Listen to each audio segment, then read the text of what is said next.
It is a day for romance. Oh, I'm excited. I'm ready. It's going to be special. The people filing into this room will not only watch a wedding, they will witness a comeback.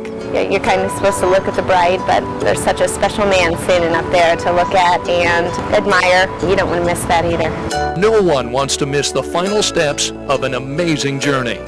You know, it has been, a crazy 2.5 years, and to think, at one point, I really thought that, I'd never walk again, and how far I've come. As Josh Bly waits to marry the love of his life, he can't help but think about the road he's taken. It's taken a road, it's open before me, and I can go anywhere and do anything. So many turns in 2.5 years. The path he's taking now in Indiana is far different than the road in Iraq that changed his life. It's a hard concept to grasp that they're not there. I still feel like they're there. The Roadside bomb in 2006 took both of Josh's legs. I guess I never contemplated that kind of injury, that kind of impact on his whole world, his whole future. 16 days after the blast, You're a great Marine. Myra and Verge Blyle encouraged their wounded son at Bethesda Naval Hospital in Maryland. We're lucky. We're the lucky ones. We're the lucky ones. Their son survived. 2 other Marines did not. In the next hospital room, Josh's best friend in the Marines, Tim Lang. And then I remember just this incredible explosion. Tim was injured by the same roadside bomb. I thought I was dying.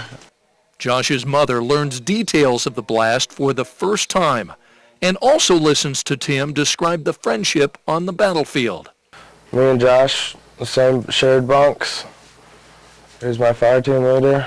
It would not take that leader very long to begin a new mission. Within weeks of the blast, the Marine from Greenfield, Indiana, attacked rehabilitation, growing stronger, preparing his new body for the challenges to come. Missing my legs, it's a different world again. It's learning how to kind of crawl. It's actually more like an honor to come out and help him. The woman helping him find new balance beyond the battlefield is Nikki Tooley, Josh's girlfriend. It's actually the most amazing thing I think I've ever seen, his healing. Josh continued his mission at Walter Reed Army Medical Center in Washington, D.C., strengthening his body in preparation for prosthetic legs.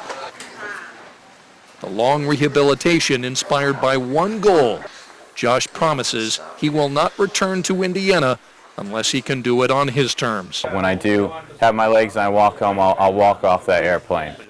The steps begin one new leg at a time. It was the first time I actually stood since October 15th, the day we were hit in Iraq. So it was a great feeling. In between workouts, there are visitors. President Bush gave Josh the Purple Heart. Here comes the bucket. And there are trips. 4 months after the blast, Josh traveled to Miami to see his hometown Indianapolis Colts win the Super Bowl. The players and owner even brought the trophy to Josh during a hospital visit. 6 months into the recovery, another milestone. Josh takes his first steps with 2 prosthetic legs. Kind of feels like walking on stilts. One of the men helping Josh in the hospital is the same Marine who fought beside him, Tim Lang, who had one of his own legs amputated. Then, 10 months after the blast, a huge moment.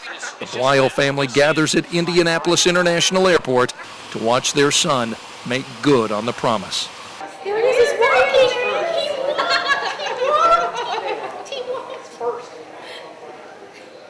Josh's mother and sister so proud of his progress. Back home in Indiana, Josh walks with a new purpose. 18 months after getting injured, Josh returns to an Indiana school, thanking children who wrote him get well letters. When you first got it, did it hurt when you first got it? It did hurt, yeah. It did hurt, but I got better because all you guys wrote me letters and sent me candy. But these legs they have computers in them? Josh explains to the curious kids how his new legs work. So I put them in just like I plug them just right into the wall. A community dug in to help the hero build a new home. The Marine organization Semper Fi Pulte Homes and Josh's friends gave their time, talents, and treasures to build it. You know, thank you from the bottom of my heart. I appreciate it. In 2009, Josh moved in. Oh, it's absolutely gorgeous. It's an open floor plan. That way, if I'm in my wheelchair, I have a lot of room to move. And soon, a new job. I just got a job with the Indianapolis Colts, and so, you know, I'm ecstatic about that. It's a dream job. Josh will give speeches at Colts events, hitting on the same theme he delivered to his high school. I try to keep a smile on my face. You go through so many emotions. You get mad, you get angry, you get sad, you ask why me. But then you wake up and you decide, you know what? You can either stay bitter or get better. And I decided to get better. Has your life gotten better or worse since the explosion? Better. Definitely better. You start looking at what's important in life. You see how important your family is, and you want that time with them. You realize how precious things are.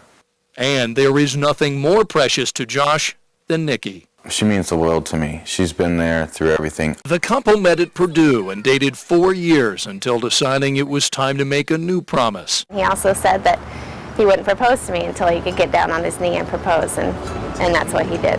I take you, Nikki. And that's why these people are gathered together. I take you, Josh. To be my husband. To be my husband. His Marine buddy, Tim, part of the wedding party. I give you this ring. As a symbol of my love. As a symbol of my love. Josh's parents beaming. Their son standing tall on new legs, ready for his bride. Josh, you may kiss your bride. Comeback complete. The Marine whose body changed on the battlefield, experiencing a new mission, and he won't be walking it alone.